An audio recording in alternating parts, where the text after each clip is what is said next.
کلیجا کارگری و آبوری زانینگاه نوروز کنفرانس خوی زانستی انجام دا لسر بودجه عراق یا سال 2021 لجه روناهیا نزمبونا دولایانی و بوچونا هرما کردستان السر بودجه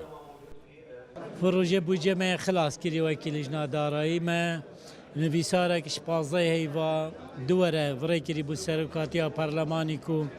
رنشینه که جلسه که دست نشان کن سی کش سرکیت هین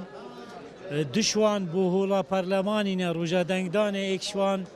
ادبیجم به هفته دیتا چهار سر کرنی اوید بوهوله ایک مسئله درجات وظیفیه تعیینات نی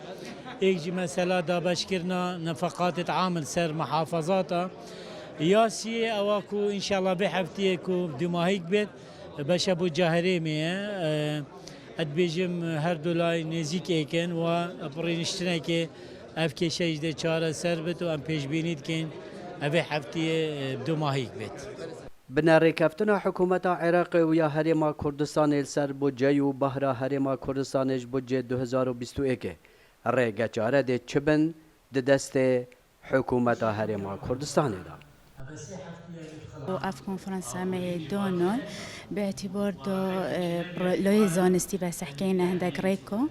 کو اف آریشون که امتدا و بوجا و اف آریشون ملگل الحکومه دا مرکزی های چهار سوی هکر هات مثلا اف هر دولایانه بیک نهاتن حکمت هریمت شیتن مگل سروت و سامانت های ما هکو بیج نفتا های ما سیاحه های